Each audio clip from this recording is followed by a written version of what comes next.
Uh-oh, Elmo, something happening. Elmo thinks someone is talking to us from the upside down. Look, it's spilling something. Oh, me hope it, Cookie. Give me a C. W. A. F. Maybe that two F's. O, an L, and E. Oh, that spells. What does it spell? It spells.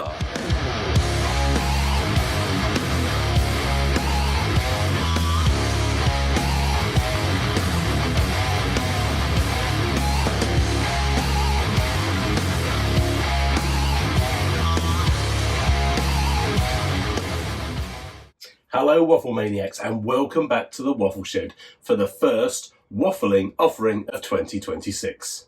The next 12 months are going to be massive at United Wrestling. So much has already been announced. The roster split, new GMs, and some epic bouts penciled in for the first show of 2026, First Love. But that's not until February. So in the meantime, let's look at the last year that led up to this point. Because, as my good friend Winston Churchill once told me, those that fail to learn from history are doomed to repeat it. He may well only have been talking about my jokes. Right, that's enough highbrow. Let's go!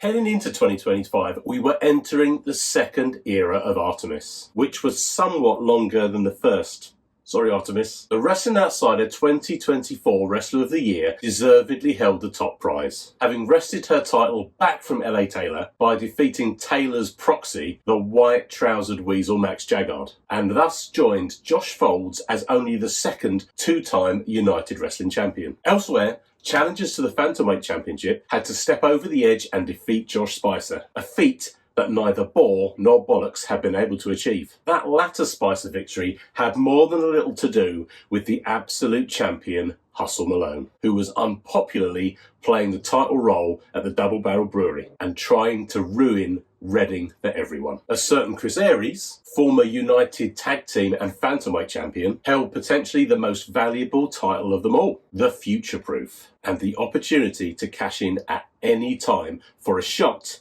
at the United Wrestling Champion. But you wouldn't cash in on his best friend, surely. And finally, as far as championship goes, there were also Tag Team Champions. Ding ding. What? Come on, really, do I have to?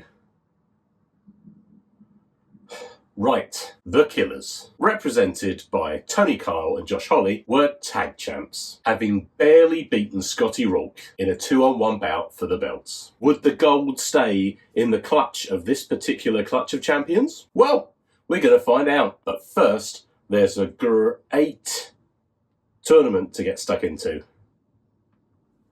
Ding ding.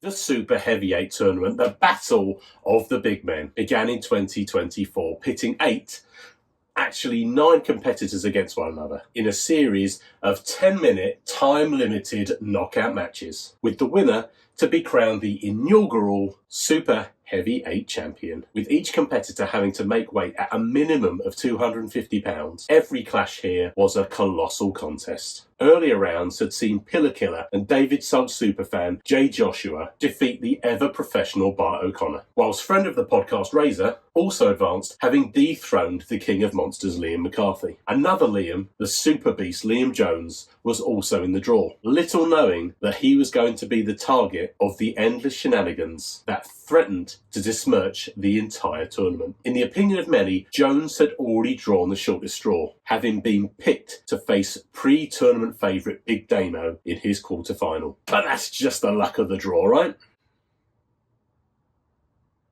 When Damo was unable to compete, it fell to Pete, the United boss, to decide on a replacement, or two, picking one of the hottest tag teams in the UK, the Robros, more of whom later, to face the Super Beast. It was clear the United boss wanted to take the as yet undefeated Jones down a peg or two. The Rose certainly tested him, but Jones finally prevailed, laying down a marker for his opponents and making a real statement to United management. Steamrolling into 2025, the last of the quarterfinals saw Levi Muir, the man of granite, beloved by Janet, Hallow the Pope, beat, and I mean beat, the Wild Man of the Woods Brazen in what was to that point the hardest hitting match in United history, officially registered as me on the DIB scale.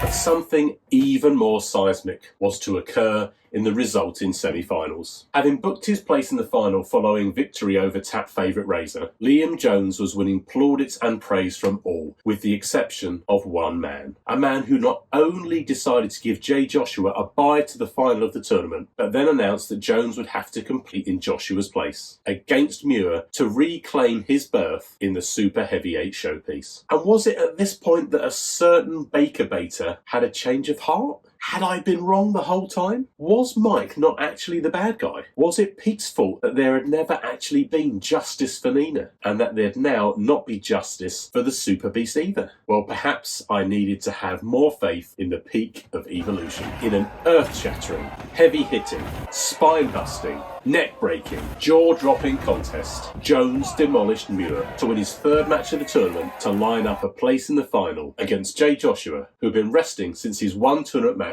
back in 2024. Would Jones's hunger for retribution trump being better rested? The Super Beast claims he was born to do this, whilst his sicker-than-average opponent, maybe that's why Pete let him rest, in the final encourages everyone to say less. A doctrine I've never lived by, but the contest they shared at Whiskey Business had me, for once, stunned into silence. With the time limit approaching, it seemed as though Jones, via a lethal lariat and a destructive sit-down pile driver, had victory sewn up, but Joshua escaped his clutches with seconds to spare. With time up and confusion reigning, the crowd was then thrown a further curveball as the United boss yet again played his hand. The match would continue with only pinfalls counting, no DQs and no time limit. Cue a torrent of low blows and previously illegal moves from Joshua, leaving smiles on the faces of only two individuals in attendance. No prizes for guessing who. But whilst a fair contest for Liam had been denied, the Super Beast would not himself be denied, recovering from Joshua's onslaught and unleashing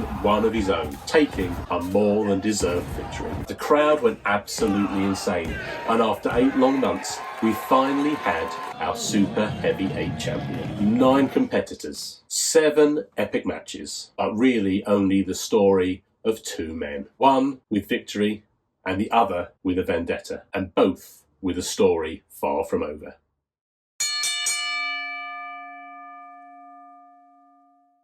The Back for Glory event offered more than just a chance of glory in April. No fooling.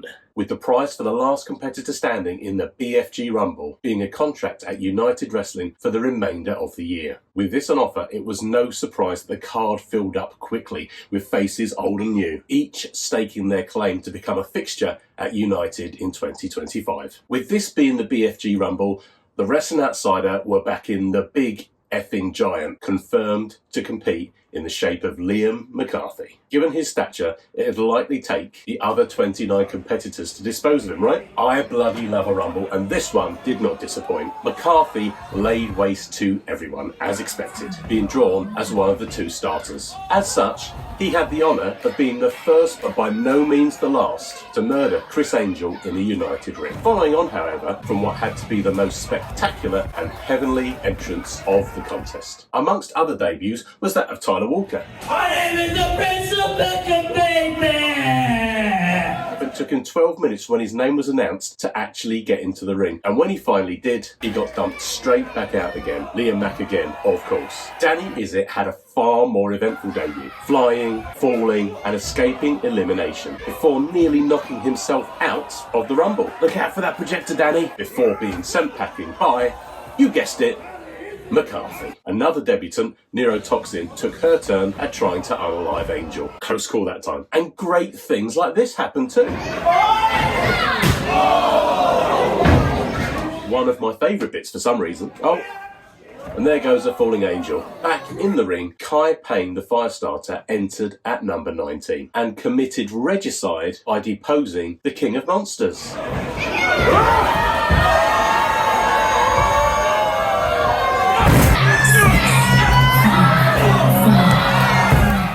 Shocker! MJ Grayson entered the contest soon after and took out his anger on everyone. We then had party time with debuts for mi amigo El Jantonio and live wire Ollie Jackson jumping aboard. All before Rumbler number 30 made their entrance in the form of Freddie Idol. Not straight away though.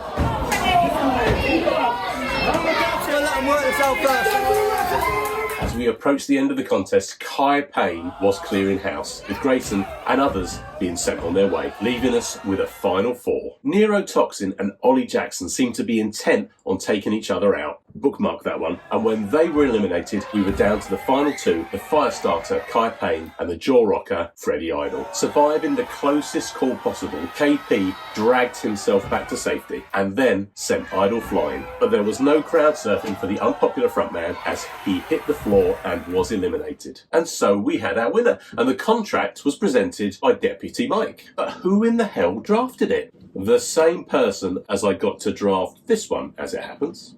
A loophole meant the contract for the opportunity was binding to whoever signed it, however many people that might be. With a mass of bodies charging the ring, chaos and calligraphy reigned. By the time Mike on the mic restored order, we had not just the Firestarter's signature, but those of Chris Angel, Neurotoxin, Ollie Jackson, Freddie Idol, signed with an X, I checked, and MJ Grayson too. Out of this chaos and confusion, the United Six were born, who were sorry, not sorry, for the headache they'd caused. I advise that's a really contemporary reference relating to Henry VIII's wives there.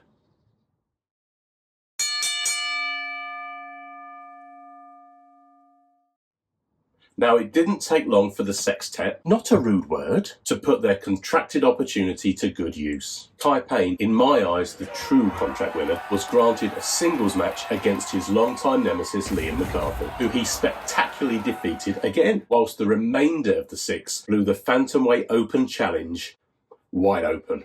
The edge runner Josh Spicer came to Reading, having recently defended his Phantomweight belt against the cultured vulture and first ever United champion Spike Trivet, and was met here at Hold My Beer by the only man you love to see from the HR department, Razor. However, as they were due to square off, out came Neurotoxin, Freddie Idol, Chris Angel, Ollie Jackson and MJ Grayson to make this another anarchic evening at the Double Barrel Brewery. The seven-way bout saw MJ Grayson nearly attacking a referee.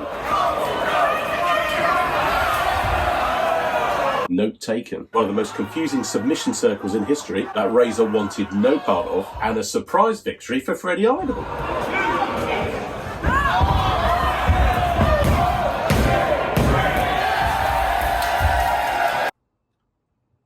Ollie murdered Angel this time. MJ and Freddie buried him before Razor raised Idol and the roof upon taking the Phantomweight title. Despite coming up short on that occasion, the six were not deterred, and three of them were back at Reading's Whiskey Business show as Razor laid down his all-comers Razor's Edge challenge. With this time, Toxin, the exhumed Angel, and Jackson answering the call. Another tumultuous contest was notable by the inclusion of a surprise fifth contestant, the Deadly Red Chair, taking out Razor, then Toxin, before, with the crowd left shocked, it assisted Ollie Jackson in becoming the new Phantomweight champion and double murderer of Chris Angel. But is it double indemnity? Triple by now? I can't keep up. But before summer was over, there was to be one more twist in the story of the six. Jackson followed in the footsteps of Spicer and Razor by benevolently using the Phantomweight's power of stipulation to give her compatriots, well, the surviving ones at least, another shot at the belt. A regrettable moment of charity in hindsight. Despite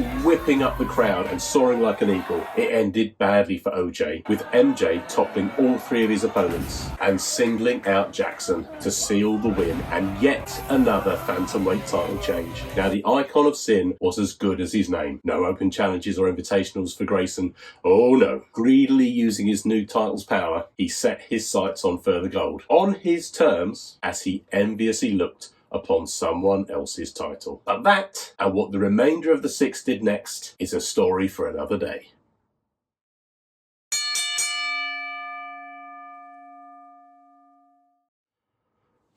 Right, well, this is something that had been playing on every United fan's mind over the 2024 festive period. With Artemis at the top of the mountain, who would be her first opponent of 2025? Exercising her champion's choice, she had her eyes on only one person. A person who seemingly wanted nothing to do with a tilt at the top title. Paired as the Odyssey, Artemis and Chris Aries had ruled supreme, holding multiple championships together, including a historic run as the first ever United Tag Team Champions. And yet again, they each held a strap at the tap on night one of 2025. Aries' future-proof title gave him a free shot at Artemis. He made it very clear he had no intention of cashing in, even continuing to turn down the offer from an insistent Crimson Killshot after the opening bell had rung. So it was left to Artemis to force Aries' hand at broken hearts and body parts, with a verbal volley from his best friend, finally riling him into engaging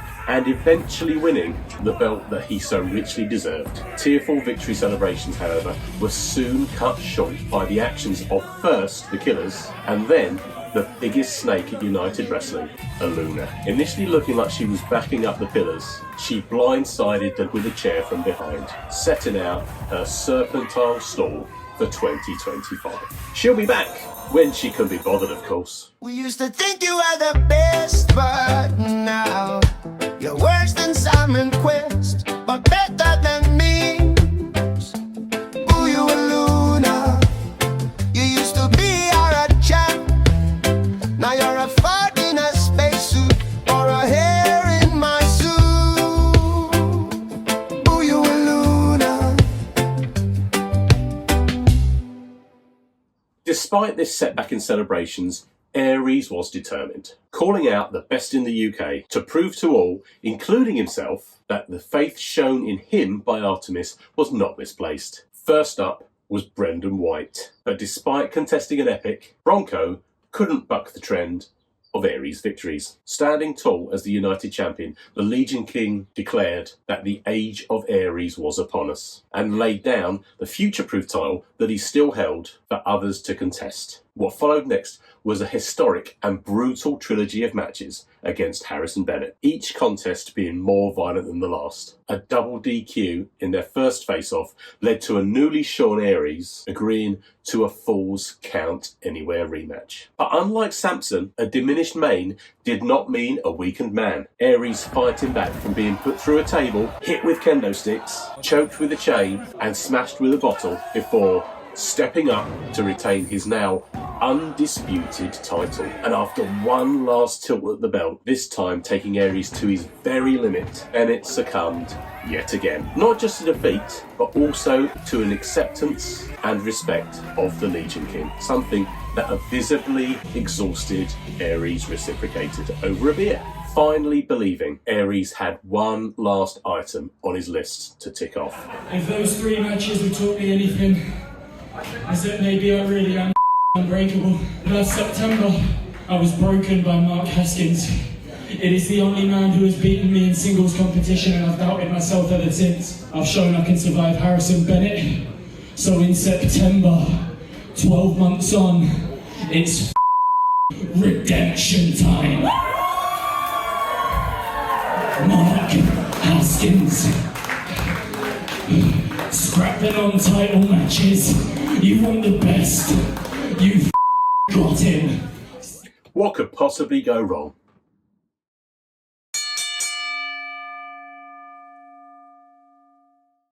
The final section of this episode charts an incredible turnaround in fortunes for the captain of the good ship United as 2024 became 2025. Formerly, statistically, the lowest ranked wrestler at United, a sudden and welcome change in form saw Arthur Skurro ride a tidal wave of victories. Defeating Memes, sorry I should have warned you he'd get mentioned, in the Battle of the Bottom.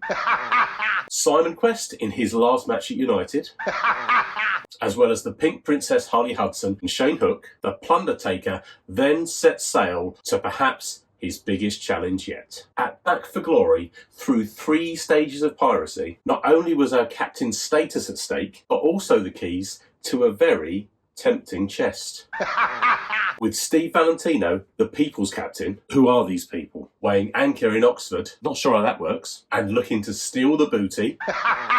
Could this be the end of Skurro's Golden Voyage. I think I've kind of given away the answer to that already with this section's title. Following an initial win for Arthur in the first stage through pop-up piracy, Valentino then pooped all over Skurro's deck, equalising the full count by a superior hookery. And we went to a decider, a more traditional contest, but still confusingly a pirate street fight. With the wind, nothing to do with me on this occasion, and his crew behind him, Skurro blew the roof off the tap as he took victory, a kiss from his vanquished foe, and the all-important key from officiating Josh's league leader and Premier Zebra, Ref Josh. To crown the moment and send the scurvy crew into raptures, the unlocked chest proved to contain invaluable treasure, the future-proof title, recently abdicated by none other than brother-in-arms Chris Aries. Truly a treasure map in our hero's grasp, one pointing straight at the bounty that is the United Wrestling Championship, but along with it, a target on his back from those who coveted the prize. The first of these was Tyler Walker, who, following the BFG Rumble, made his proper in-ring debut at the second time of asking. Despite actually staying in the ring for longer than 10 seconds on this occasion, it was soon clear that the Prince of Peckham, it's a district, not a principality, was no match for the King of the High Seas, and it seemed that with clear skies and a willing crew, the mighty voyage of 2025 would continue. But the bright future soon fell under a cloud. A serious injury stalled Skurro's rise and cut short his future-proof foray. Tearfully addressing his double-barreled shipmates, he confirmed that the curse of the future-proof title had struck yet again, and so he set the gold aside. For him, ring competition in 2025 was over, but he promised he would be no stranger and would be back stronger than ever. Still, I guess at least 2025 couldn't get any worse for him. Damn, that's a really sour note to finish this episode on. But don't worry, there'll be more of the same next time. That's right, coming very soon. Now that's what I call United Wrestling 2025 Volume 2, How It Ended, where we'll be covering, amongst other things, returns, revelations and special mentions. Pre-warning does include memes. The absolutely perfect year. But for who? Aries? Jones or someone else? Join me back in the shed next time to find out. But until then, I've been Hicksy. This has been the Waffle Shed. SITKWTWO.